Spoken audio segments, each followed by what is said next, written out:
Fortnite's back and better than ever, and Riot Games is finally justifying the S in its name.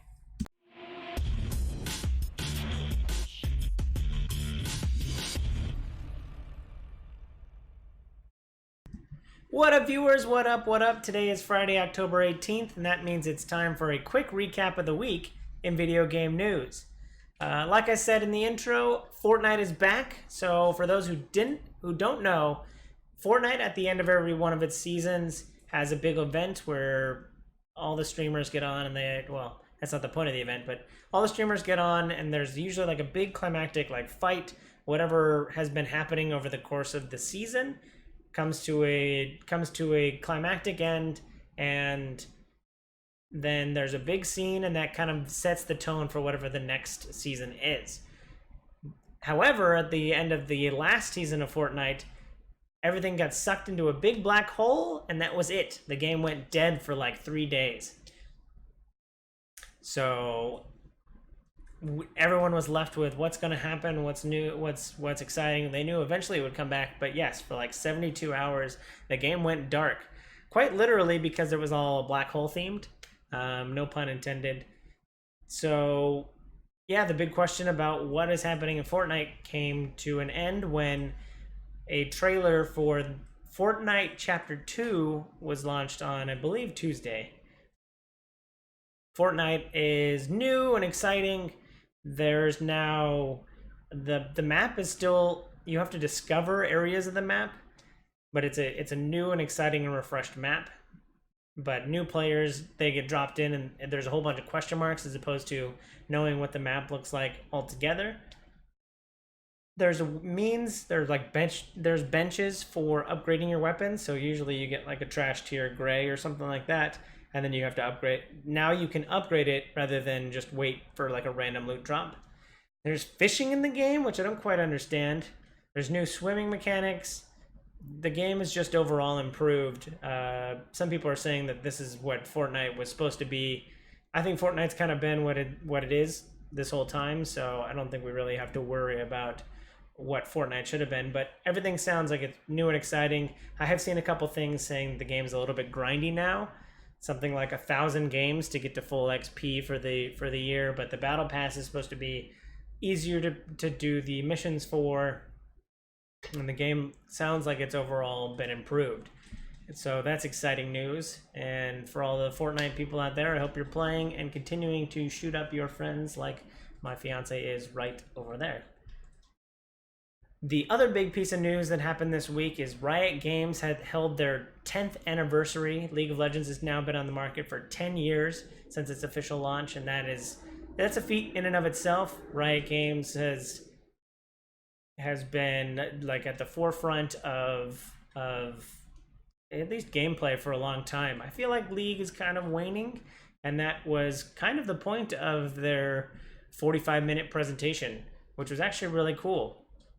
It started off with a like montage of fans and the highs and lows of the game and the competitive scene. All of it was really fun, and then they kind of kept talking and kept going. And this was the fun part, that Riot Games is now is in the works to make a whole bunch of other games. They're really expanding on what they've been doing in the past. So I used to always pick on them because the name of the studio was Riot Games, and yet they only ever made one game, and that was League of Legends. Now it looks like they've got, I don't know, a half dozen or so games in the space.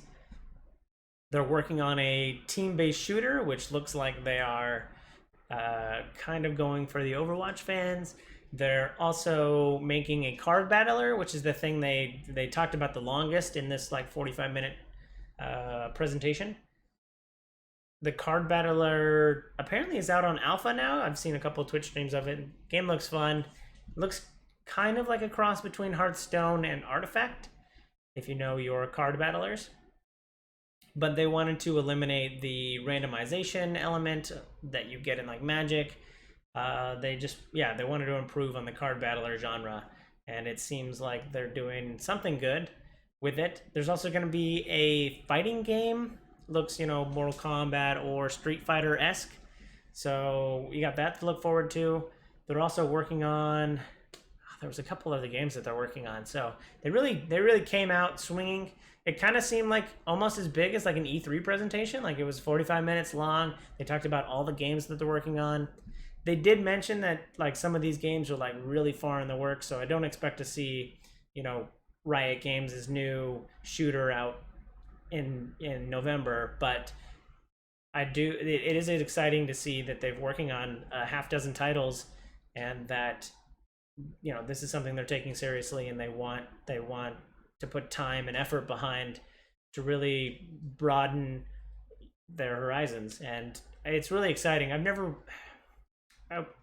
wouldn't want to say that like I'm jumping on the bandwagon or anything, but I was never like League was a good game and I played it for a while, but I kind of moved on from that, and then I've kind of just been jaded on Riot Games for a while since then because all they had was League of Legends. But now I'm kind of excited for what they're doing.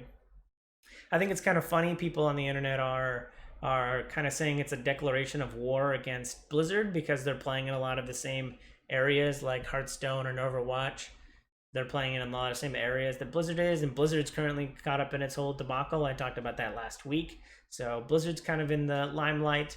Or last year's BlizzCon, they're really haven't been hitting their stride. So yeah, I think it's kind of funny the declaration of war because Riot Games and Blizzard are both playing in kind of the same areas. But maybe it's more closely related to Valve. Like Valve put out a card battler, League put out a card, or Riot is working on a card battler. Riot put out Team Fight Tactics (TFT) as a alternative to Auto Chess or Dota Underlords, or I think it's just called Underlords, which Valve put out. So yeah, I'm just waiting for Blizzard to come out with their own auto chess, so that all three of the main players can be playing in both the MOBA space and the card battler space, and whatever the next team-based shooters like Team Fortress and Overwatch. Yeah, I kind of like watching all these like PC-centric companies battling over the same areas. It's kind of funny to me. But I'm looking forward to all the Riot games. They're also working on a TV show, and I didn't see what platforms that's going to be on, so I don't know how I'm going to watch it, but I'm definitely going to watch it because I kind of have a naive trust that video game producers can make good TV, I guess. I don't know. I watch video game IP TV shows any chance that I can get. So yeah, I'm looking forward to everything that Riot is working on. Yeah, it's super exciting, and I wish them the best, and I think they're going to do well because they've done one thing really well for a long time, and hopefully that transitions into doing a couple more things just as well. Moving right along, Google Stadia has finally announced its official November release date. We just had a general Google Stadia is coming out sometime in November. I've already pre-ordered the Founders Edition because I want that sexy controller. But Google Stadia is finally announced the date that is launching and going live, and that is November 19th. So I'll be looking forward to playing my Google Stadia on November 19th. Untitled Goose Game, if you haven't heard of this game, it's kind of sweeping the indie scene right now. It launched on, I think it launched on Switch exclusively. Correct me if I'm wrong down the comment section, but I think it launched on the Switch exclusively, and it has now sold. Oh no, maybe it's on PC as well. I think it's on PC as well, but it is now sold in its first 2 weeks 100,000 units. So good job on the team behind Untitled Goose Game, which is, I think, a great name and a good selling point to the game. But I'm looking forward to potentially playing it sometime this holiday season. Speaking of games we'll be playing in this holiday season, Jedi Fallen Order has now gone gold. So, that usually happens about 4 or 5 weeks before launch. The game's launching on November 15th. So I'm looking forward to playing Jedi Fallen Order on November 15th. But the game's gone gold. That means that the game has finally been printed onto discs and is officially done being kind of worked on. It's kind of a false thing in the video game industry because they're still working on the game. Obviously, they've still got 4 weeks that they can squash bugs and all that kind of stuff. And there's going to be huge day one patches, but the game has been printed onto discs. So the final version of the game that is going to be on the physical media is done, and now they're just going to patch in all the stuff that they're working on between now and launch. Call of Duty Modern Warfare has announced that they are not going the loot box route. They are cutting it off. Loot box is a 4-letter word, and they want to distance themselves away from loot boxes as much as possible. They are now going to the Battle Pass, which I think they'd already had the Battle Pass for Blackout, but I guess this is stepping up as the forefront, because they had promised in the past that they were going to do loot boxes, and now they're going to kind of cutting it off and telling everybody before the game launches that they will be doing a battle pass. So looking forward to seeing what that's all about. Outer Worlds is launching next week, as well as Call of Duty Modern Warfare. Outer Worlds is the latest game from Obsidian, the minds behind Fallout New Vegas and the original two. Was it the original two? The original two Fallout games. They have been working on Outer Worlds, which is kind of just like Fallout but in space. The game looks really fun. They had their launch trailer launch this week, and the trailer was kind of showing the good guy, bad guy sense of it. Kind of showed, the narrator was kind of talking over, do you want to be a hero or do you want to be a villain? It all looked really fun and cool. The game looks fun.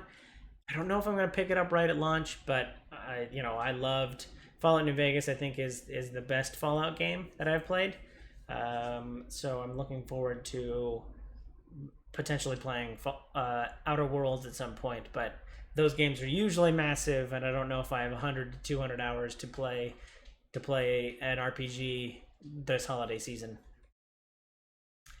More games launching. I'm excited for this next one. Jackbox Party Pack 6. I love the Jackbox games. I play them any chance I can get 4 or 5 people in a room.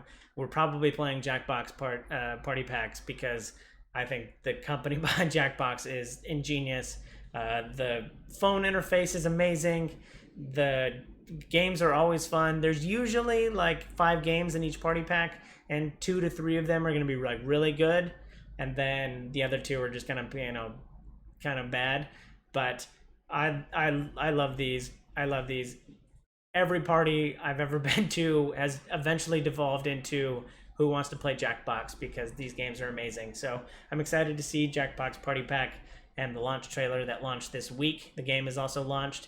I haven't bought it yet because the problem is I own like Jackbox 1 through 3 on PC, and then I own like 4 and 5 on PlayStation, and I think I've got a duplicate copy somewhere on my Switch. So I wish there was like one universal thing where I could download the app on all of the different platforms. But excited to see Jackbox Party Pack. They also brought back Trivia Murder Party, which is an awesome game.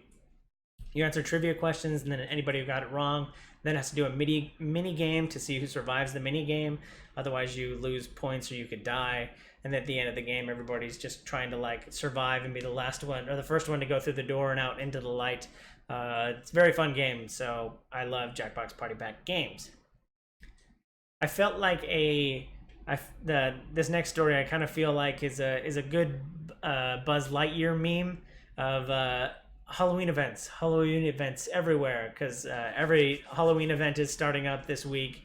There was trailers for Apex Legends, Pokemon Go, and Anthem all having their Halloween events. I think the Overwatch one actually went out last week, but I saw the skins for that this week and they look amazing. So yes, all of your favorite games have got the holiday or their Halloween events going. And so if you're playing any of those games, expect to be able to buy spooky, scary, ghosty costumes in those games. So hope you have fun this Halloween season in those games. Last but certainly not least, Taco Bell has teamed up with Xbox One for a giveaway if you buy their Chalupa box. I think you have to do it. Do you have to do it online exclusively? I don't quite know this. If you have to if you have to order it through their app, or if you have to order it online or something like that. I think they're trying to incentivize people to download the Taco Bell app, which no one's going to do. I'm not going to download the app.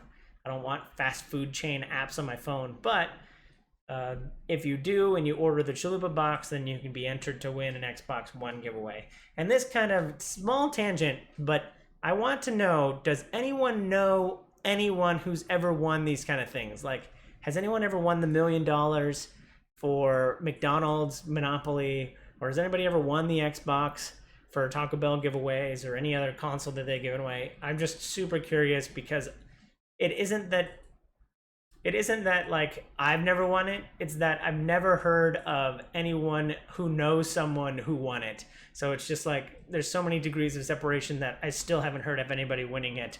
So that'll be interesting. But yeah, leave that in the comment section below if you know of someone who won it, or if you've actually won it, so that I can disbelieve you because you're just a voice on the internet.